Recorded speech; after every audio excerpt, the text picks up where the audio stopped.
तेज बारिश और कड़कती बिजली में गवादर नम सा था। 2 रोज़ा मुसलसल बारिश ने मौसम सर्द कर दिया था। समंदर का शोर मज़ीद बढ़ गया था। कूंज हाकिम अपने कमरे में मोबाइल पे कोई ड्रामा लगाकर बैठी थी। नवंबर की ठंडी हवाएं जिस्म को भाती थीं।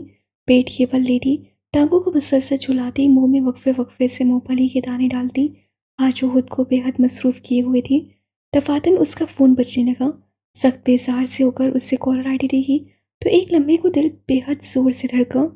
ज़ेगम मीर कॉलिंग के अल्फाज जगमगाए। वो धीरे से उठ बैठी, काला खंगारा आसपास नजर दौड़ाई, फिर मोबाइल कान से लगाया। हेलो। कॉल ना काटना, मुझे एक काम है। गोया वो जानता था कूंज का रद्द अमल क्या होगा। मैं तुमसे कोई डरती हूँ जो कॉल काटूंगी? आगे से वो तड़क कर बोली। हाँ, जुबान बस उसकी ज़ेगम के सामने चलती थी। असल में आपा को पता लग गया है कि तुमने और बशर ने जीनिया का जेवर बेचकर उससे पैसे भिजवाए हैं। कूंज के सर पे गोया आसमान गिरा था। तुमने आपा को बताया था और आपा ने अम्मा को बता दिया है। अम्मा ने उससे बोला है कि ये बात हाकिम मामू को बता दो। अब वरूज ये बात शायद मामू को बता देगी। कूंज को बेख्तियार खोल उठे थे। तुमने उन्हें रोका नहीं, बात नहीं की? तुम मेरे साथ ऐसा कैसे कर सकते हो? क्या मतलब है? मैं ऐसा कैसे कर सकता हूँ? तुमसे किसने कहा था अपनी प्यारी भाभी से बैठकर सारी बातें करो? वो जल ही तो गया था। कूंज को बेतरह गुस्सा चढ़ा था। तुम दुनिया के सबसे फजूल इंसान हो। या अल्लाह, मैं तुम्हारा क्या करूं? तुम मेरे साथ ऐसा कैसे कर सकते हो? तुम्हें इसे रोकना चाहिए था। वो रूहान सी हुई। अच्छा अच्छा, बस सबर करो, करता हूँ कुछ। सारी दुनिया का अजाब मेरे गले पड़ गया है। कोफ से कहते हुए उससे कॉल काट दी। कूंज बेड से उतर आई और चले पैर की बिल्ली की तरह यहाँ से वहाँ चक्कर काटने लगी, साथ साथ नाखून भी चुबा रही थी। 5 मिनट बाद उसका मोबाइल एक बार फिर बजने लगा था। उसे लपक कर मोबाइल उठाया और बेकरारी से उसकी बात सुनने लगी। बात हो गई है मेरी, अब आपा कुछ नहीं बताएगी। उसके नरमी से कहने पे कूंज को धार सी हुई।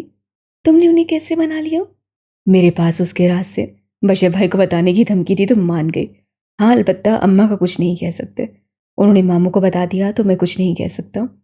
पोपो ऐसा नहीं करने वाली, क्योंकि गलती वलाज भाई की है। अब पर चढ़ दौड़ेंगे। वो मजे से बोली। दूसरी तरफ सेगम ने मोबाइल को घूर कर देखा था कि कितनी चालाक थी। अच्छा, वो सब छोड़ो। तुम अपनी सारी बातें जैनी को नहीं बताती थी, ये अचानक बेस्ट फ्रेंड बदल क्यों दी? चंद लम्हे दूसरी तरफ खामोशी रही। क्या हुआ? क्या जैनी से कोई लड़ाई हो गई है? तुम चाहो तो मुझे बता सकती हो। ये नर्म लहजा, ये धार, उसकी तलाश में तो वो सारी जिंदगी भटकी थी। कूंज ने आंखें बंद कर ली। पिछले कई साल आंखों के आगे फिल्म की तरह चलने लगे। जैनी वो नहीं है जो नजर आती है। अपनी नज़रों में मोतबर बनो कूंज। जो इंसान दूसरों के पीछे भागता है, दूसरों के लिए एक्स्ट्रा ऑर्डिनरी एफर्ट्स करता है, उसका असल कुछ नहीं होता। मुझे लगता था वो है तो सब है, वो है तो मैं हूँ, मेरे ख्वाब है। अब लगता है मैं तबाही के धाने पे हूँ। कोई भी मर्द ये डिजर्व नहीं करता कि उसके लिए खुद को बदला जाए। कोई इंसान ये डिजर्व नहीं करता कि उसको खुश रखने के लिए अपने अल्फाज हालत में रख लिए जाए। तुमने वो इंसान देखा है जिसके पास कई सालों से एक नक्शा हो, वो जिस पे उसे अपनी समात का तायन करना आता हो, और फिर एक हादसे में उससे वही नक्शा छिन जाए। फिर हर मंजिल धुंधली हो और हर रास्ता मुश्किल। स्क्वायर वन समझते हो? अगले कई लम्हे वो बस रोती रही थी। जेगम बस उसे सुन रहा था। जब वो अच्छी तरह रो चुकी तो एक नर्म सा लहजा उसके समातों से टकराया। दहाने की एक खासियत होती है कूंज, एक कदम पीछे लो और सब थम जाता है। गूंज के आसपास सारी दुनिया थम गई। दहाने से वापसी मुमकिन होती है, बस ध्यान रखना, एक जगह ठहर मत जाना, वरना पैर फिसल जाते हैं। आगे मत बढ़ना वरना गिरा दी जाओगी। एक कदम पीछे लो, संभल जाओ, फिर तुम्हारे लिए कई राहें होंगी। एक कदम पीछे क्या होता है? उसके हलक से फंसी फंसी आवाज निकली। एक कदम पीछे जायजा होता है, चांस होता है, स्ट्रगल होती है। उन सब पे गौर करो, गलती जानो, चांस लो, रिस्क उठाओ और फिर नए रास्ते बनाओ। जैनी ने तुम्हें ये नहीं बताया कि कोई इंसान इस काबिल नहीं होता कि उसके लिए ज़िंदगी त्याग दो, खुद पे उम्मीद और कोशिश हराम कर दो। कई लम्हे गूंज कोई जवाब नहीं दे सकी तो सेगम ने कॉल काट दी। अगले कई लम्हे गूंज को अपने इर्द गिर्द सन्नाटा महसूस हुआ, गहरा सकूत। इस्लामाबाद आज से पहले कभी इतना शॉक्ड और बोझल ना हुआ होगा। रात का अंधेरा हर तरफ फैल चुका था। करीब 12 बजे का वक्त था। घरों की बत्तियां बुझने लगी थीं। सड़कों पे गाड़ियों का रश कम था।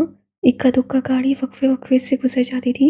ले लिहाते दरख्त दूर पार से रोशनी पड़ने पे चमक रहे थे।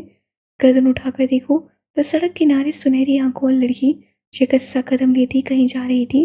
वो चलते चलते कई बार रुक जाती थी, खोखली निगाहें उठाकर आसपास देखती, फिर खुद को देखती, फिर फ़ोन पे कुछ याद करने की कोशिश करती और फिर कई लम्हे एक जगह जमकर खड़ी रहती, फिर चलती और फिर रुक जाती। आंखें खुश्क थीं, गर्दन पे निशान थे, बाजू कपड़े से ढके थे, मगर सीनिया जानती थी वहाँ निशान बन चुके होंगे। चलते चलते उसे ठोकर लगी थी और वो मुंह के बल सड़क किनारे गिर पड़ी। हथेलियां घुटने पूरी तरह छिल गए, माथा रोड पेवमेंट से टकराया। दर्द और बेबसी की लहर सी उसके बदन में दौड़ गई। उसका जी चाहा था चीख चीख कर रोए, सबको बताए उसके साथ क्या हुआ है। कम अज़ कम अपने भाई अपने बशर को ही बता दे। उससे उठने की कोशिश की मगर हथेलियां पूरी तरह चलने लगी थी। उससे रोना था, चीख चीख कर ढेर सारा रोना था, अलग आंसुओं से दर्द था, मगर सीनिया हाकिम को अपनी आंखों के पानी पे इख्तियार था। कमबख्त इतनी ढीठ क्यों थी? कुछ लोग जब गिरते हैं तो उन्हें यकीन होता है कि उन्हें उठाने कोई नहीं आएगा। गिरना बुरा नहीं होता, गिरकर अपने पैरों पे खड़ा होना मजबूत से मजबूत इंसान का दिल तोड़ देता है।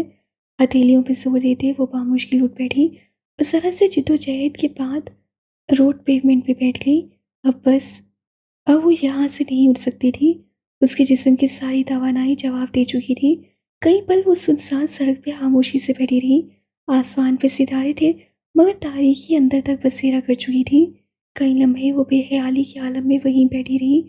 उसी पल उसका मोबाइल बजने लगा। उससे मोबाइल उठाकर आंखों के आगे किया। यह शनासा सा नंबर, मगर उसे इस वक्त किसी की आवाज़ सुननी थी। कोई हो जो धार से शिकवे के बगैर बस कंधा दे। उससे फ़ोन कान से लगाया, आवाज़ शनासा थी। मैं कैस गंभीर बात कर रहा हूँ। भारी आवाज़ उसके समातों से टकराई। मुझे कल के इवेंट के लिए 3 फोटोग्राफर्स की फाइल्स भेजी गई हैं, जिनमें से एक तुम्हारी है। सीनिया कुछ न बोली तो कैसे धीरे से इजाफा किया। तुम्हारा नंबर भी वहीं से मिला है। मुझे फोटोग्राफर्स बहुत मिल जाएंगे। क्या तुम वीडियोग्राफी कर सकती हो? ये इवेंट बहुत अहम है। गैर मुल्की डिज़ाइनर्स भी शामिल हो रहे हैं। वो संजीदा था। सीनिया कई लम्हे खाली सहने के आलम में बैठी रही। दूसरी जानिब अपनी स्टडी में सोफे पे बैठा कैस कोफ सदा हुआ। उसके सामने फाइल्स डिज़ाइंस का अंबार पड़ा था। बीवी जवाब दे, मुझे और भी बहुत काम है। क्या तुम थोड़ी देर के लिए मुझसे मिल सकते हो? एक लम्हे को कैस का कागजात उलटता हाथ थम गया। उसे बेयकीनी से मोबाइल को देखा। ये वही सीनिया थी ना? कहीं उससे कोई दूसरा नंबर तो डायल नहीं कर लिया? तुम जीनिया हो ना? जीनिया हाकिम, द स्मगलर। उसे तस्दीक चाहिए। सीनिया ने आंखें बंद कर ली। सेफरस प्लीज़, आ जाओ प्लीज़ थोड़ी देर के लिए। कैस के जहन में चमक कैसे हुए? यूं ही इसी तरह उसे किसी और ने भी बुलाया था। वो उसे ना कह सकता था क्योंकि उसकी तरफ इंतकाम था, लेकिन क्या वो यहाँ इनकार कर सकता था? मुझे किसी इंसान की ज़रूरत है, प्लीज़ आ जाओ सेवरस। उसकी आवाज़ धीमी और हल्की थी। कैसे लैपटॉप बंद किया, मोबाइल कान और कंधे के बीच लगाए, उससे उठकर पैरों में जूते पहने, वॉलेट चाबियां उठाई। मैं आ रहा हूँ, मेरा इंतज़ार करो। उसका लहजा नरम हुआ था, दाढ़ सीधा हुआ। वो कुछ बोल नहीं रही थी, लेकिन गैस कॉल काट भी ना सका। कॉल चलती रही। यह आसरा भी बहुत था कि कोई इंसान उसके लिए आ रहा था, चाहे दुश्मनी सही। यही बहुत था कि कोई गैस को कॉल कर रहा है, चाहे खामोशी रहे। तेज से सीढ़ियाँ उतरते हुए दखली दरवाजे तक आया। जब उसे रुकना पड़ा, मकसूद गंभीर का नर्स फोकलाई सी हालत में उसे करीब आकर रुका था। गैस के दिल को किसी अनजाने खदशे ने आन घेरा। मकसूद साहब को हार्ट अटैक हुआ है सर, प्लीज़ जल्दी चलें। मेरी साहब भी घर पे नहीं है। गैस का मोबाइल पकड़े हुए हाथ बेदम होकर पहलू में गिरा। वो अपने बुलवाने वालों की पुकार पे चला जाया करता था, लेकिन कुछ था, कोई कर्जा जो हमेशा उसके साथ चिमट जाता था। और फिर वो होता था जो किसी ने कभी सोचा भी ना होता था। उसे भारी सांस दी। क्या तुम थोड़ी देर इंतज़ार? कॉल कट गई। शायद वो इस वक्त किसी और के मसाइल नहीं सुन सकती थी। गैस से लब भींच लिए। जानता था वो इंतज़ार नहीं करेगी। उसे उंगली से माथे को रगड़ा, फिर बुलंद आवाज़ से मुलाजमिन को पुकारने लगा, मुख्तलिफ हुक्म सादर करने लगा। गाड़ी निकालो, डॉक्टर को फ़ोन करके बात करो। चचा ने आखिरी बार किससे बात की थी? मेहदी कहाँ है? वो मेल नर्स के साथ साथ तेज कदम चलता आगे बढ़ रहा था। आवाज़ें भी थीं, जिनमें एक वो पुकार भी थी जो हमेशा उसे पत्थर से मोम बना देती थी। Severus please. उसे सर झटका। उसका खानदान सादा अहम था। वापस उसी सुनसान सड़क पे आओ तो सीनिया ने मोबाइल नोच कर कान से नीचे उतारा। आंखें भर भर रही थी। उसी लम्हे पत्तों को चरचराते 2 कदम उसके करीब आकर रुके।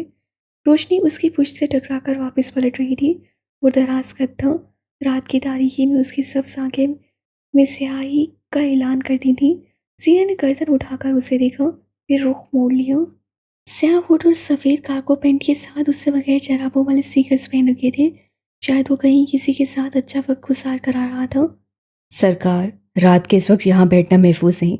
आपस की बात है। हर मर्द मेरे जितना शरीफ नहीं होता। आखिरी बात उसे राजदारी से गई थी। सीनिया बगैर जवाब दिए गर्दन झुकाए बैठी रही। उसका दिल खाली था। उसकी समाते किसी पुकार की मुंतजिर। मेरी छोटे छोटे कदम लेता उसके सामने आकर रुका, फिर आलती पालती मारे उसके सामने सड़क के किनारे बैठ गया। अब सीनिया रोड पेवमेंट पे बैठी थी और मेरी उसके सामने चंद पल उसे देखता रहा, फिर गर्दन ढलका दी, गाल हथेली पे टिका दिया, आंखें झपका कर उसे देखा। सरकार, क्या हुआ है? हर वक्त लोगों का सुकून बर्बाद करने वाली आज खुद बेसुकून क्यों है? जीनिया ने अब भी जवाब नहीं दिया, बस आंसुओं को रोक के बैठी रही। वो यूं किसी के सामने रो नहीं सकती थी। जीनिया, इधर देखो क्या हुआ है। कहीं अपने शोहर के जाने पे अफसरदा तो नहीं हो? उससे क्या सगाया? वैसे होना तो नहीं चाहिए। अच्छा हुआ चला गया, जान छुटी तुम्हारी। वैसे भी तुम्हें कौन सा फर्क पड़ता है? मुझे फर्क पड़ता है। वो बोली तो उसकी आवाज़ में लर्जिश थी, आंखें सुर्ख थी। मैं इंसान हूँ और इंसानों को फर्क पड़ता है। ये वो जीनिया नहीं थी। अपनी हार, अपनी कमजोरी का इतराफ़ करना उसका शेवा नहीं था। मेरी ने गर्दन सीधी कर ली, पैर समेट कर सीने से लगा लिए। अब ये वो संजीदा था। तुम अब तक घर क्यों नहीं गई? मुझे रास्ता समझ नहीं आ रहा। मुझे लगता है मैं भटक गई हूँ। वो बड़बड़ाई। मेरी को बेख्तियार कुछ गलत होने का एहसास हुआ। काफ़ी देर तक वो खामोश से बैठकर उसे देखता रहा। क्या वो उससे पूछे? क्या वो बताएगी? उससे कुछ पूछने का इरादा तर्क किया। मेरे नाम का मतलब जानती हो? मेहदी, यानी रास्ता दिखाने वाला। अल्लाह ने मुझे लोगों को दुरुस्त समय दिखाने भेजा है। तुम मेरे साथ अपना रास्ता तलाश कर सकती हो। वो लाइफ कोच था। लोगों को फिक्स करना, मदद करना, बगैर जज किए उनका कंधा बनना, ये उसका काम था। सीने चंद पल उसे देखती रही। उठी तो मेहदी को उसकी गर्दन पे पड़े निशान दिखाई दिए। यूं कोया उंगलियां छप गई हों। क्या उसके शोहर ने उस पर हाथ उठाया होगा? उसके लंबे शहद रंग बाल बेतरतीब और बिखरे हुए थे। मामला कुछ कुछ उचित समझ आ रहा था। वो आज पहली बार सीनिया के बालों को खोला और दुपट्टे से आज़ाद देख रहा था। यकीनन उसके बाल बहुत खूबसूरत थे, मगर ये सूरत हाल नहीं। जीनिया वाकई रास्ता भटक चुकी थी, मगर वो इस वक्त हॉस्टल के पास ही थी। मेरी उसके आगे चल रहा था। उसने नोट किया कि जीनिया चलते चलते ठहर जाती है, कभी गर्दन पे दुपट्टा दुरुस्त करने लगती है, कभी बालों को हाथ से पीछे करती है। वो नॉर्मल दिखना चाहती थी, ना जाने क्यों। हॉस्टल की गली के थाने पे वो रुका था। बालों पे बांधने वाला बैंड जो कि उसने कलाई में बांध रखा था, उसे उतारा और सीने के सामने रुककर उसकी जानिब बैंड बढ़ाया। वो रुक के अजनबी से उसे देखा। औरत के बाल वो वाहिद चीज़ होते हैं जो उसकी हालत का पता देते हैं। बिखरे बाल यानी वो मसरूफ़ है। उलझे लटे यानी वो परेशान है। रूखे बाल यानी वो अपने ऊपर तवज्जो नहीं देती। अगर तुम्हें नॉर्मल दिखना है तो पहले अपने बाल नॉर्मल रखो। वो संजीदगी से उसकी आंखों में देखते हुए बोला। जीनिया ने आहिस्ते से बैंड उसके हाथ से ले लिया। पुष्प ने पहले लंबे घने बालों को समेटने की कोशिश की। बाल उसके हाथ में नहीं आ रहे थे। वो बामुश्किल उन्हें बांधने की कोशिश में थी। उसी पल कोई नाउमर लड़कों की टोली हद से बुलंद आवाज में कुछ कहते वहां से गुजरने लगी। सीनिया को देखकर उनमें से एक लड़का मुस्कुराया था। बेरफ्तार धीमी की मगर बेसुध स्याह हुड वाला मर्द बुरी तरह उसके सामने ठहर गया। यूं कि सुनहरी आंखों वाली लड़की उसके पीछे कहीं छुप गई। लड़का नाउम्मीद सा गर्दन मोड़ के आगे बढ़ गया। क्या तुम मुझसे पूछोगे नहीं मेरे साथ क्या हुआ है? चलते चलते सीनिया ने सवाल किया था। अव्वल तो खुदा का खौफ करो और मुझे आप कहो। लड़की मैं तुमसे बड़ा हूँ। दोम, तुम वो लड़की नहीं हो जो यूं ही किसी को कुछ बता दे। इस वक्त तुम एक कमज़ोर लम्हे की जद में हो। मुझे बताओगी फिर पछताओगी। I don't want to make you regret. सीनिया बस उसे देख कर रह गई। हॉस्टल से जरा से फासले पे वो रुक गया। इशारा था कि अब बाकी का सफर उसका अपना है। सीनिया ना जाने क्यों मजीद रुकना चाहती थी। शायद दिल का बोझ हल्का करना था। तारुफ कर्ज रहा। वो कहकर पलट गया। वो खाली खाली आंखों से उसे देखती रह गई। हॉस्टल के गेट के बाहर चौकीदार माली यहाँ तक के बावर्ची भी खड़ा बेचैनी से चक्कर काट रहा था। जीनिया को देखकर उनकी सांस में सांस आई। चौकीदार उससे कुछ कह रहा था, शायद लीड आने की वजह। फिर उससे खुद को अंदर की जानिब कदम बढ़ाते देखा। लॉन में हॉस्टल की तमाम लड़कियां वहाँ अफरोज़ा बेगम जमा थी। ये वो लम्हा था जब सीने के होश से टूट गए। हर लड़की की निगाह में तुरखम था, किसी में गुस्सा तो किसी में कराहत। अफरोज़ा बेगम ने आगे बढ़कर एक जोरदार थप्पड़ उसके चेहरे पे दे मारा था। सीनिया सुन रह गई। 1 बज गया है, क्या ये वक्त होता है वापस आने का? मैंने तुमसे कहा था जीनिया, यहाँ तुम्हारा बाप, शोहर, भाई, मैं हूँ। कहाँ थी तुम? वो पहली बार चीखी थी। बैल्कोनी में खड़ी शेजल जो बार बार फ़ोन पे फ़ोन मिला रही थी, सीनिया पे नज़र पड़ते ही वंदा धुन नीचे भागी थी। तुम्हें पता भी है तुम्हारी वजह से हमने कितना सफ़र कर रहे हैं? अब की माँ नूर बोली थी। पता नहीं कहाँ कहाँ रहती हो तुम, किन किन मर्दों से वास्ता है तुम्हारा। मैं समझ सकती हूँ, कोई मसला हो गया होगा तुम। माँ नूर की आवाज़ दब गई। यह हमदर्द कोई और थी। क्या हुआ था जीनिया? तुम प्लीज़ हमें कुछ तो बताओ, हम सब बहुत परेशान थे। क्या तुम्हारे शोहर ने तुम्हें मारा है? तुम्हारी गर्दन पे निशान है। क्या तुम्हारे साथ कुछ बुरा हुआ है? हम सब तुम्हें कॉल कर रहे थे, हम सब परेशान थे। हम वो टुकर टुकर हर एक का चेहरा देख रही थी। अल्फाज प्रोसेस ना होते थे, दिल पे लगा जख्म पड़ता चला जाता था। उन्हीं चेहरों के दरमियान उससे एक चेहरा देखा, वो जो रश में रास्ता बनाती उसकी तरफ आ रही थी। उसकी आंखें बेचैन थीं। वो सबको हटाती उसके सामने आकर रुकी, कदमें एक दूसरे के बराबर, ज़र्फ में आला ज़र्फ।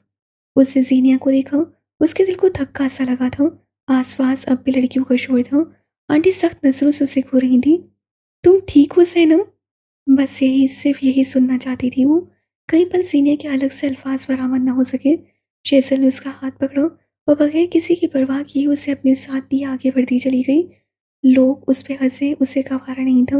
वो किसी को टूटी हुई लगे ये वो नहीं होने देगी। शेसल सैमसन के होते हुए उसकी दोस्त तबाह नहीं हो सकते। कमरे में आकर उसे दरवाज़ा बंद किया, सीनिया को बेड पर बिठाया, पानी का गिलास भरकर उसके लबों से लगाया। कई पल बाद वो शायद संभल चुकी थी। शेसल यूं ही उसके सामने खड़ी रही। Are you okay? I am okay. उसके लब खोले से फड़फड़ाए। शेसल सैमसन चंद पल उसे देखती रही और फिर आगे बढ़कर धीरे से उसे गले लगा लिया। सीनिया हकीम जहाँ थी वहीं सुन हो गई, आंखें भर गई, दिल के जख्म उधड़ गए। I know you are not. शेसल ने सरगोशी की और यहाँ सीनिया का सब टूट गया था। उससे गेट बाजू फैलाए बच्चों की तरह फूट फूट कर रोने लगी थी। मैंने मैंने सब किया था, मैंने सब्र किया, मैंने ने बाउंड्री बनाई, सब किया, लेकिन लेकिन उसने उससे मुझे तलाक दे दी। एक लम्हे को शेसल की गिरफ्त ढीली पड़ी, फिर उससे मज़ीद सख्ती से उसे गिर हसार बांधा। मैंने उसे मुश्किलात से निकाला, मैंने उसके लिए सब कुछ किया। मैं कर्ज हूँ, कोई मेरा नहीं होता, कोई मेरा क्यों नहीं होता? उसका पूरा वजूद हिचकोले खा रहा था। अल्फाज बेरब थे और दिल पे बाकायदा किसी ने पर्ची मार दी थी। मेहदी कहता था बाउंड्री बनाओ, अम्मा ने कहा था सब्र करो, तुमने बोला बुनियादें बनाओ। पलाज कहता था मेरे साथ गुजारा करो, मैंने सब किया था। बोलते बोलते उसकी हिचकी बन गई। हालांकि इतना दुख रहा था जिसकी कोई हद नहीं। वो रो रही थी, पूरी तरह रो रही थी। जीनिया कभी इस तरह नहीं रोई थी। वो ठीक थी, मजबूत थी। शेसल बगैर कुछ कहे उसे गले लगाए बैठी रही। मैं स्क्वायर 1 पे आ गई हूँ, वापसी का कोई रास्ता नहीं। मैंने अल्लाह से सिर्फ एक अच्छी शादी मांगी थी, अल्लाह मेरी नहीं सुनता, उससे कभी मेरी सुनी ही नहीं। भलाज मेरे साथ ऐसा कैसे कर सकता है? रोते इल्ज़ाम देते वो बस खामोश हो गई। अब बस हिचकियों के साथ रोने की आवाज़ें आई थीं। क्या हुआ था? उससे ऐसा क्यों किया? शेसल चाहती थी वो बोले ताकि दिल का वो बाहर निकले। उसकी बात पे सीने के जिस्म में गोया शरारत हो गए। वो शेसल से दूर हुई, उसकी आंखों में वहशत उतर आई थी। ये सब अब्दुल्ला की वजह से हुआ है। उसकी आवाज़ से ज़माने की तकान थी। अल्लाह उससे गारत करे, अल्लाह उससे बर्बाद करे, सब अब्दुल्ला की वजह से हुआ है। जोर जोर से चीखते हुए उससे चेहरा हाथों में छुपा लिया। आंसू सारों कतार बह रहे थे। अब्दुल्ला ने मुझे ज़माने की रहम करम पे छोड़ा, उससे मुझ पे गिव अप किया। अब्दुल्ला को अल्लाह गारत करे, उससे मेरे लिए आना था। अब्दुल्ला मेरा था, मगर उससे मुझे छोड़कर दुनिया को चुना। अल्लाह उससे गारत करे, ये सब अब्दुल्ला की वजह से हुआ है। अब्दुल्ला, सब गारत। उसके अल्फाज कटमट होने लगे। ज़हन पे पड़ा बोझ भारी से भारी होता गया। शेज़ल पर रफ्तारी से अपनी जगह से उठी, पानी का ग्लास और एक टैबलेट उसके मुंह में रखी। ज़ीनिया शल सी थी। पानी का ग्लास उसके लबों से लगाया तो आधा पानी हलक में गया तो आधा उसकी गर्दन पे बह गया। अगले कई लम्हे वो होश से बेगाना होते हुए बेड पे गिर चुकी थी। शेज़ल ने उसे सीधा कर लटाया, उसके पैर जूतों से आज़ाद करवाए, बाल समेट कर बांध दिए और चादर उसके जिस्म पे डाल दी। बत्तियां बुझाकर वो उससे करीब बेड पे आ बैठी। आंसुओं के निशान, गर्दन पे नील और भीगी हुई पलकें। शेज़ल को अपना दिल डूबता हुआ महसूस हुआ। हाँ, उसे शादियों से मसता था, लेकिन कोई शादी इतनी बुरी कैसे हो सकती है। जीनिया सो गई थी, शेज़ल सो भी नहीं सकी। एक खराब शादी सिर्फ उस शादी में रहने वालों को अफेक्ट नहीं करती, एक खराब शादी पूरा सर्कल तबाह करती है। आसमान आज अबरआलूद था। वक्फे वक्फे से होती हल्की हल्की बूंदाबांदी ने मौसम खुशगवार कर दिया था। आसमान पे स्याह बादल छाए हुए थे। नवंबर इस्लामाबाद में सर्दी ना सही उनकी जरूर ले आता था। केसम की ऊपरी मंजिल पे कदम रखो तो शीशे के स्टूडियो में इस वक्त कई लोग जमा थे, संगी मुजस्मों पे टंगे नए डिज़ाइनर्स को हाथ से छूते हुए, तो मेज़ पे रखी स्केचबुक पे बने डिज़ाइंस को आखिरी टच देते हुए डिज़ाइनर्स आज अपने काम का BTS behind the shoot shoot करवा रहे थे। बीक्यू प्रोजेक्ट के डिज़ाइन सेलेक्ट हो चुके थे। आज से 1 माह बाद उन पे काम शुरू होना था ताकि ईद तक काम मुकम्मल हो सके। फोटोग्राफर्स का एक हजूम सा था जो उन शाहकारों की तस्वीर उतार रहा था। चंद एक थे जो चुन लिए जाते। उन सब के हक में देखो तो 2 पावर चेयर्स थी और उन दोनों पे टांग चढ़ाए गैस गंभीर और बराक हनीफ बैठे नजर आते थे। हाथ में कॉफ़ी के मग और जांची नजरें हर एक को स्कैन करती थी। हम दोनों अपनी अपनी कंपनीज के सीईओ हैं। ये मामूली से फोटोग्राफर्स का काम देखना हमारा काम नहीं है। कॉफ़ी का घूंट हलक में उतारते हुए पराग ने तबसरा किया। केसम का हॉकरॉफ तक मेरे अप्रूवल के बाद मुंतहिब होता है। यहाँ फिर बात मुख्तलिफ है। गैस अब भी उन फोटोग्राफर्स को दिख रहा था। ऐसा करो, सीईओ मुझे बना दो और तुम यहाँ बैठकर हॉकरॉफ को अप्रूवल देते रहो।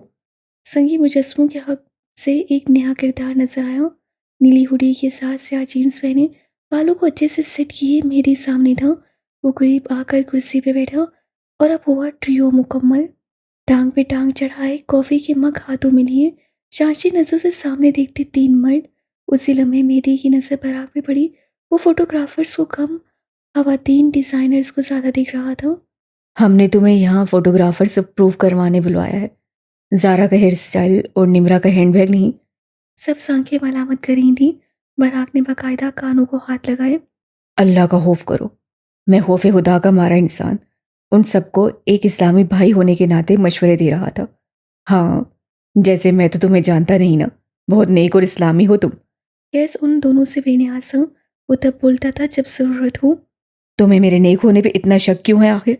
उसे खटाक से मग मेज़ पे रखा। मैं साल में पूरी 3 नमाजें पढ़ता हूँ, लेकिन ईदें तो 2 होती हैं। मेरी को अचंभा हुआ। बराक आगे को हाँ। क्या मतलब? 14 अगस्त की नमाज नहीं होती? बराक हनीफ पे तो हैदों के आसमान टूट पड़े थे।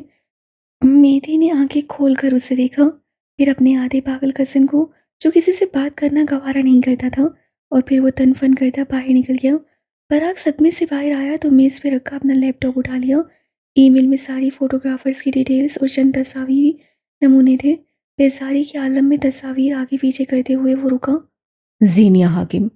कि भेजी की तस्वीर एक आठ थी। बराग पलक तक न झपक सका। 27 से उसके लब गोल हुए। जीनिया हाकिम कौन है? उससे बेख्तियार गर्दन मुड़कर फोटोग्राफर्स को देखा। हर किसी ने नफी में सही ला दिया। वो एक हफ्ती औरत है, अच्छा हुआ नहीं आई। मैं वैसे भी उसे काम पे नहीं रखता। आका बिलाहिर बोले थे। क्यों नहीं रखते?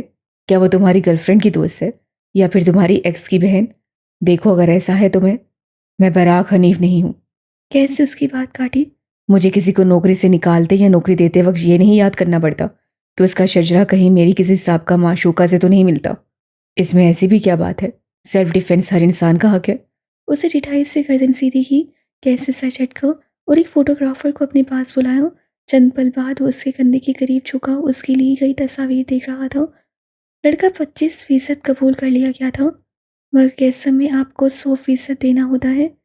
थोड़ी देर बाद स्टूडियो खाली हो गया था। कैश सोफे पे बैठा था, हाथ में लैपटॉप था, जहाँ वो तस्वीर को ज़ूम कर करके देख रहा था।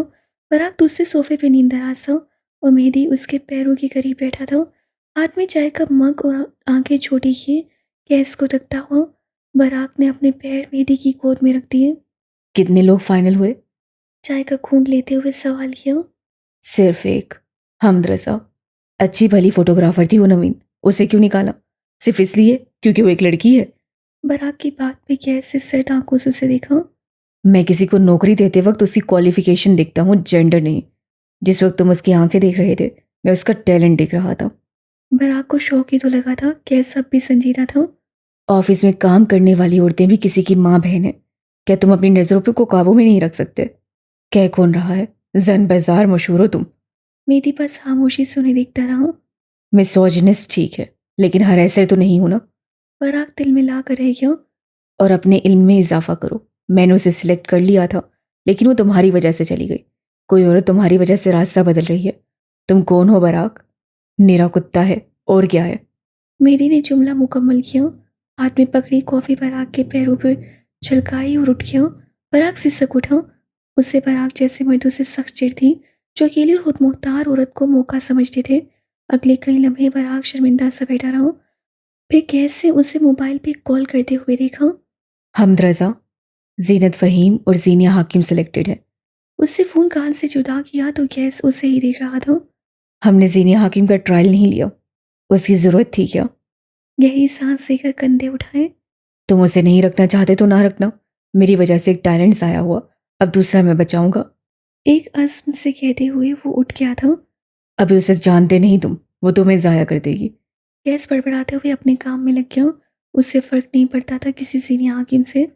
पराग अपनी ज़िंदगी में पहला अच्छा काम कर चुका था। क्या तुम सब मुझसे मुत्फिक हो? दुख के 5 दर्जे। इनकार। नवंबर 3 रात 2 बजे। अपने कमरे की बैल्कनी में खड़ी सीनियर हाकिम की आंखें खुश थीं। वो कल से बुखार में पक रही थी। जिस्म अब भी दब रहा था और नकाहत ऐसी थी कि उससे उठा ना जाता था। खुद पे जबर किए वो अपने पैरों पे खड़ी थी। आंखें किसी गहराई नुक्ते पे जमी थी। गर्दन पे पड़े निशान अब भी वासिया थे। थोड़ी देर बाद कोई हेवला सा उसके साथ आकर खड़ा हुआ। उससे सीने के कंधे पे हाथ रखा। वो एक भारी हाथ था। मैंने झूठ कहा था। मेरे बेटे अमेरिका में नहीं रहते। अफरोज़ा बेगम की आवाज़ हल्की थी, बेहद हल्की। मेरे शोहर ने मुझ पे बदकारी का इल्ज़ाम लगाकर मुझे तलाक दे दी और मेरे बेटे मुझे कसूरवार मानते हैं। मैं आज तक ग्रीफ के पहले हिस्से इनकार में हूँ। तो मुझसे निकल आना प्लीज़। आखिरी लफ्ज़ को इल्तिजा हो। मैंने आज तक यहाँ किसी लड़की को नहीं मारा, लेकिन तुम्हारी फ़िक्र इतनी थी कि मुझे खुद पे इख्तियार न रहा। उनके लहजे में मासूमियती तासुर था। सीनिया कुछ ना बोली। वो चंद लम्हे मज़ीद उसके करीब खड़ी रहीं, फिर छोटे-छोटे कदम लेती वापस चली गई। भला आज मेरे साथ ऐसा नहीं कर सकता। उसके लब धीरे से फड़फड़ाए। सर्द हवा के झोंके उसके जिस्म से टकरा-टकरा कर पलट रहे थे, मगर वो जैसे बेहिस हो चुकी थी। हर एहसास से इनकारी, हर किस्म के महसूसात से इनकारी। गुस्सा। 10 नवंबर रात 8 बजे। स्याह रंग की लंबी कमीज शलवार के साथ मैरून रंग के शॉल कंधों पे फैलाए। उसके शहद रंग बाल कंधों पे बिखरे थे। उलझे लटे चेहरे की गिर झूल रही थी। चेहरा सर्द था। वो हाली हाली निगाहों से डाइनिंग हॉल में बैठी एक एक लड़की को तक रही थी, फिर गायब दमागी से खाना खाने लगती। कई बार वो हत्ते से उखड़ जाती थी, जिसे शेजल और बाकी लड़कियां बर्दाश्त किए हुई थी। सलाद पास करना जीनिया। ज़ारा ने शाइस्तगी से उसे पुकारा। सीनिया चंद लम्हे उसे देखती रही, फिर सलाद का ढोंगा उठाकर पूरी कुव्वत से फर्श पे दे मारा। क्या मैं तुम्हारे बाप की नौकर हूँ? मैं यहाँ तुम्हारे काम करने आई हूँ। उसकी आंखें सुर्ख थीं, जिस्म कांप रहा था। शदीद गैस से उसके आसाब पूरी तरह बेकाबू होने लगे थे। सारा उसकी हालत से वाकिफ थी, सो चुप रही। शेसल उसका हाथ पकड़े उसे अपने साथ ले जा रही थी। कमरे में लाकर उसे बेड पे बिठाया, पानी का गिलास भर कर दिया। जीने ने ग्लास को भी दीवार पे दे मारा। उसका बस नहीं चलता था हर चीज़ तहस तहस कर दे। शेज़ल ने एक और ग्लास भर कर उसे दिया। जीने ने वो ग्लास भी दीवार पे दे मारा। क्या हुआ है ज़ैनब? तुम ऐसी तो नहीं थी। उसे हर्ट हुआ था ना जाने क्यों। जीने ने सुर्ख आंखें उठाकर उसे देखा। यकायक आंखों में पानी भर गया और फिर बेख्तियार आंसू बहने लगे। मुझे खुद पे गुस्सा आ रहा है। मुझे सारी दुनिया पे गुस्सा आ रहा है। कोई सीनियर को धोखा कैसे दे सकता है? इंसान अगले कुल नहीं होते सीनिया, तुम दफ़ा हो जाओ, जाओ यहाँ से। वो हलक के बल चीखी थी। शीतल चंद लम्हे उसे देखती रही, फिर उठकर चली गई थी। सीनिया ने दांत दांतों पे जमा लिए। वो गुस्सा, उसे सख्त गुस्सा आ रहा था। सौदेबाजी। नवंबर 13 रात 8 बजे। बेलकुनी की रेलिंग के साथ लग के बैठी वो बार बार अपना मोबाइल खोल कर देख रही थी। कभी इंस्टाग्राम के डीएम चेक कर दी, कभी व्हाट्सएप खोल लेती, कॉल लॉग चेक कर दी, मैसेजेस का खाना खंगाल लेती। कुछ होता तो मिलता, कोई पैगाम भेजा गया होता तो उस तक आता भी। वो बार बार बैलाज का स्टेटस चेक करती, मगर खाली स्टोरीज देखती तो कोई पैगाम नहीं। ईमेल पे कोई लंबा मौसमी पैराग्राफ नहीं। ना जाने क्यों यकीन सा था कि वो उसे कॉल करेगा और उससे कहेगा कि बैलाज गलत था और जीनिया सही। जब वो उसे मैसेज करेगा तो जीनिया जवाब नहीं देगी, या शायद उसे बहुत कुछ सुना देना बेहतर होगा। वो कॉल करेगा तो रोना नहीं है, वो ईमेल भेजेगा तो देखकर जवाब नहीं देना। सौदेबाजी सबसे कठिन मरहला होता है। ये जंग दिल और इंसान की होती है, और जंगें हमेशा तबाही साथ लाती हैं। सर को घुटनों पे गिराए वो एक बार फिर नम आंखों से खून को तकने लगी थी। सीनिया हकीम पे जिंदगी सालिम थी। डिप्रेशन। नवंबर 13 दोपहर 2 बजे। आज हल्की हल्की बूंदाबांदी हो रही थी। शेजल के बेहद इसरार पे वो उसके साथ बाहर आ गई थी। सुरमई रंग की पैरों को छूती स्कर्ट के ऊपर नीले रंग का मिनी कोट पहने, उसके बाल जूड़े में थे। गर्दन के निशान अब मनमैल हो चुके थे। आंखें अब भी खुश्क और मुर्दा थी। उसे खाना पीना छोड़ रखा था। पिछले कुछ दिनों से वो एक हॉल में बंद थी और शेजल को उसकी ये खामोशी खटक रही थी। इस वक्त वो दोनों एक बड़े से हॉल में बैठे थे, जहाँ नीम तारीखी थी। स्टेज पे एक खुशशक्ल लड़का था जिसके हाथ में माइक था। उसके अक में एक बैनर लगा था, लाफ विद सलमान। ये एक स्टैंड अप कॉमेडी शो था। स्टेज पे खड़े लड़के की किसी बात पे सारा हॉल कह के मार कर हंस रहा था। हंसी के इस जलतरिंग के बीच कोई था जो सिसकियां ले लेके रो रहा था। एकदम हंसी की आवाज़ थम गई। स्पॉटलाइट्स का रुख उसकी जानिब हुआ। अभी सारे हॉल ने उस सराज कर लड़की को सिसकियों के साथ रोते देखा। वो रो रही थी, बहुत बुरी तरह रो रही थी। शेजल उसे रोने दे रही थी। डिप्रेशन में मुब्तला इंसान को जगह नहीं दिखती। किसी सड़क, अस्पताल, घर, कॉलेज, किसी भी जगह उन्हें अकेलापन महसूस होता है और वो हृदय मल देने लगते हैं। अगला मंजर पार्क का था। सुबह सवेरे नीले हाई नेक स्वेटर के साथ खुला ट्राउजर और शॉल लपेटे वो आते जाते लोगों को देख रही थी। उसकी आंखों की जोत बुझी हुई थी, मगर ये मंजर आंखों को भला लग रहा था। अगले ही लम्हे उसे हर शय से बेजारी होने लगी। उसे आसपास देखा। दरख्त जो ठंडक का एहसास से रहे थे, अब दम घोटने लगे थे। उसे हर शय से बेजारी हुई, खुद से, अपने इर्द गिर्द से, अपने वजूद से। एक लम्हे के अंदर अंदर उसे खुद से नफरत महसूस हुई थी। वो हॉस्टल के कमरे में खड़ी शेजल पे चीख रही थी, इल्ज़ाम दे रही थी। उसे सारी दुनिया अपनी दुश्मन लग रही थी। उसे लगा था हर कोई उस पर रहम खाता था। लॉन में खड़ी वो रोते हुए शेजल से माफ़ी मांग रही थी। उसे लगता था सारा कसूर उसका है, वो बुरी है, इंसाफ़ी है, उसे मर जाना चाहिए, या फिर शेजल को उसे छोड़ना नहीं चाहिए। उसे अकेले रहने से खौफ आ रहा था। बेड पे चित लेटते उसे आज बगैर कुछ खाए दूसरा रोज़ था। उसका मैदा भरा हुआ था। भूख लगती थी तो कुछ अच्छा नया लगता था। कभी कभी वो 4 लोगों का खाना अकेले खा जाती थी। उसकी रूटीन डिस्टर्ब हो चुकी थी। डिप्रेशन सिर्फ ज़हन नहीं, मेरे पे भी असर डालता है। किताबें अपने सामने रखी उससे फोकस नहीं हो पा रहा था। दिमाग कहीं दूर था। सारी सारी रात आंखों में कट जाती थी। वो ओवर थिंकर थी, लेकिन अब हद से ज़्यादा हो गई थी। हॉस्टल में वो बस अपने कमरे में बंद रहने लगी थी। उसकी तबीयत अजीब सी हो गई थी। हर गुजरते दिन वो मज़ीद चिड़चिड़ी होती जा रही थी। चाहे नमाज पे बैठते हुए उसे आयात भूल गई तो उससे दोबारा नमाज पढ़ने की कोशिश ना की। गिल्ट हद से सवा होने लगा। वो अच्छी इंसान नहीं थी, अच्छी मुसलमान नहीं थी, इसलिए तो उसके साथ ये सब कुछ हुआ। अल-इल्ज़ाम कभी वो खुद को देती, कभी दुनिया और कभी बैलाश को। कई दिन बाद आज वो बाहर लॉन में आकर बैठी थी। अफसरदा निगाहें घास पे जमी थी। उसी पल उससे गर्दन उठाकर देखा, तब फ़िरोज़ा बेगम उसे किसी आदमी के साथ खड़ी नजर आई। यहाँ से नजर आता था वो उसे स्विच बोर्ड के मुतालिक कुछ बता रही थी। सीनियर ने अपने ज़हन दूसरी तरफ भटका लिया। थोड़ी देर बाद अंदर की तरफ जाते हुए उसकी नज़र भटकी तो इलेक्ट्रिशियन लड़का उसे माइक्रोवेव ओवन को खोलता नजर आया। उसके अंदाज में जारियत थी। जीनिया बर्क रफ्तारी से उससे करीब आई और एक झटके से मशीन उसके सामने से हटाई। मशीनें अपने साथ सख्ती करने वालों के साथ सख्त हो जाती हैं। साफ दो टोक ले जाऊं। कई दिन बाद वो बोली थी। अफरोजा बेगम ने ठहर कर उसे देखा। लड़का भी उसे देखने लगा था। काम तो करना है ना जीनिया, ये नहीं करेगा तो कौन करेगा। उनकी नजरें चैलेंज देती थी। जीनिया ने ठहर कर उन्हें देखा। उसकी आंखों का इत्मीनान गायब था। गर्दन का सरिया नदारद। आप कहें तो आप कहें तो मैं कर देती हूँ। उससे खुद को बोलते सुना। इत्मीनान टगमगा रहा था। अल्फाज टुकड़ों की सूरत अलग से बरामद हो रहे थे। अगले कई लम्हात में उसके पास मशीनों का ढेर लग चुका था। जीनिया प्लीज मेरे स्ट्रेटनर की चार्जिंग पिन ठीक कर दो। जैनी यार वॉशिंग मशीन को भी देख लेना। ऊपर वाली मंजिल के बल्ब बदलने हैं, साथ में करें। मुतअद्दिद आवाज़ें थीं। कई खुशगवार लहजे। वो बस सा हिलाती जाती थी। शाम तक उसके हाथ थक चुके थे मगर दिल हल्का था। इंसान को डिप्रेशन, मुसीबत, तकलीफ और मायूसी से सिर्फ एक चीज़ वापस ला सकती है, उसका महबूब शौक। कबूलियत। 29 नवंबर शाम 7 बजे। उससे बलाज का फेसबुक अकाउंट खोला। फ्रेंड लिस्ट खोली। सबसे ऊपर एक लड़की का अकाउंट था। वो इस एक माह में 1000 मरतबा उसका अकाउंट देख चुकी थी। वो उसे स्टॉक नहीं करती थी क्योंकि उसे खौफ आता था। उसे दवाई के दाने से डर लगता था। लेकिन आज ना जाने क्यों कांपती उंगलियों से उससे अकाउंट खोला। दिल बेहद तेज धड़क रहा था। प्रोफाइल पिक्चर पे एक मर्दाना और एक जनाना हाथ था। मर्द ने औरत का हाथ थाम रखा था।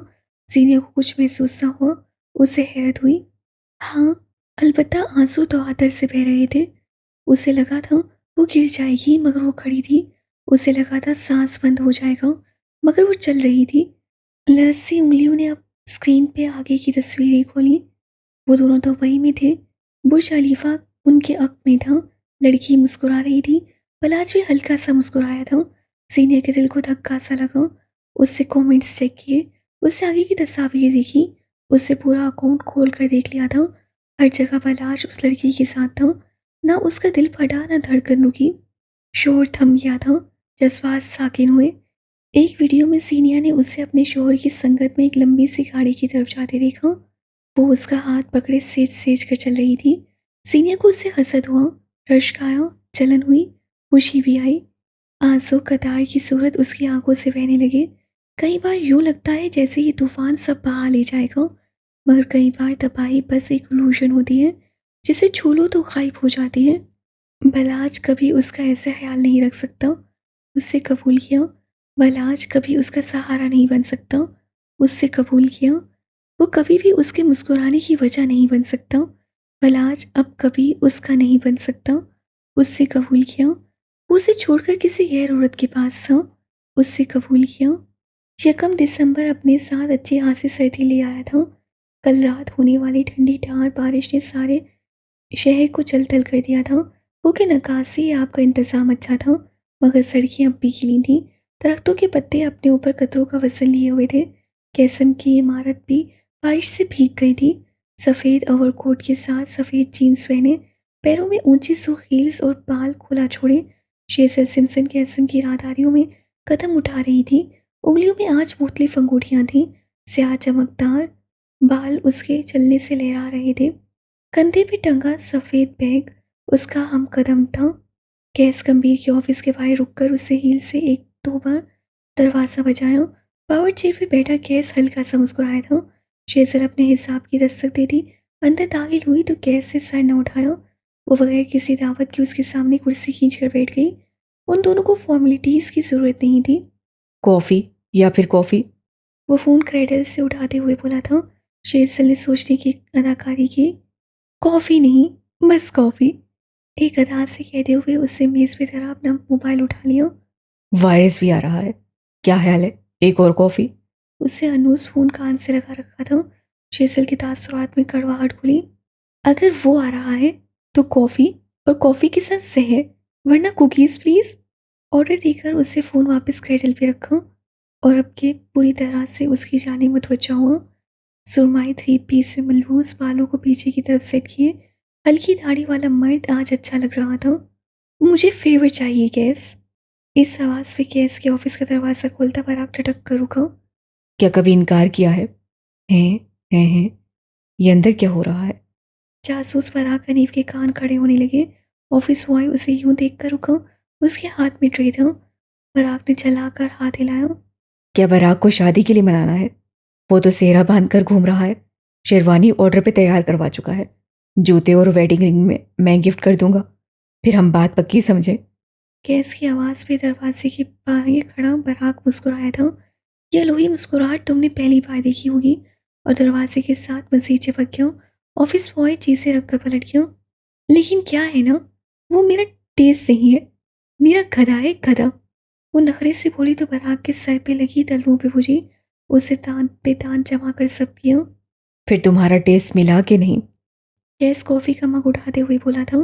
पराग का गला खुश्क होने लगा। शेसिल मुस्कुराई। क्या बता, मिल चुका हो? वो पुरस्कार हुई। और अब पराग हनीफ की बस हो चुकी थी। वो दरवाज़ा धार से खोलता अंदर आया। बिल्कुल मिल चुका होगा। इस्लामाबाद की सड़कों पे कई आवारा बदतहजीब जानवर घूम रहे हैं। सर ले जाओ। तुम्हें नॉक करके आना चाहिए था। गैस के आदाब जाके शेसिल मुस्कुराती रही। उसे चेहरा हथेली पे गिराया। उन आवारा बदतहजीब और जंगली जानवरों का रहनुमा तो यहाँ खड़ा है। आवारा, तो हमने ग्रोह को अकेला छोड़ा है। मासूमियत से आगे पटपटाई। लूसीफर, इस फंगस से कहो मुझसे तमीज से बात किया करे। पराग दांत पीस कर बोला। कैसे कॉफी का खून लिया, संजीदगी से शेसिल को देखा। बिल्कुल, इसे इज्जत दिया करो मलका। बात शुरू करते वक्त 2 गालियां और बात खत्म करते हुए 4 गालियां। बस इतनी ही तो मांगता है हमारा वायरस। शेसिल ने अपनी मुस्कुराहट दबाई जबकि पराग को सदमा ही लगा था। तुम मेरे दोस्त हो मेरे। एक लड़की की खातिर तुम दोस्त को बेइज्जत करोगे? ये बात अरबी में बोली गई थी। बेइज्जत वो होते हैं जिनकी कोई इज्जत हो। कैसे कुछ कहने से कब वो बोल पड़ी। साथ हाथ उठा दिए। No offence. अल्लाह मेरे, अल्लाह मुझे सब्र दे, सब्र दे मुझे। वो बर्दाश्त की आखिरी हदूद को छू रहा था। साथ साथ अकल भी। शेसिल ने लुकमा दिया। और थोड़ी गैरत भी। गैस से अपना हिस्सा डाला। अब के पराग कुछ नहीं बोला। दोनों बाजू सीने पे बांधे वो किसी रूठे बच्चे की तरह क्लास हॉल के सामने जाकर खड़ा हो गया। ये इशारा था कि वो नाराज है। शेसल ने एक चिट्टी सी निगाह उस पे डाली। फिर अपना सफ़ेद बैग उठाते हुए अपनी जगह से उठी। हाथ में 3-4 कुकीज फड़ लिए। बैठो, तुम्हें तो फेवर चाहिए था। शेसल ने एक नज़र गैस को देखा, फिर पराग को। मैं तुम्हें टेक्स्ट कर दूंगी, ज़रा प्राइवेट बात है। पराग के कान खड़े हुए। हमारे दरमियान राज कब से आने लगे? पराग को बुरा लगा था। ठीक है, वो तीनों दुनिया जहाँ के फ्रॉड थे। लेकिन उन तीनों के दरमियान राज, ये तो नामुमकिनात में से था। शेसल ने सर झटका।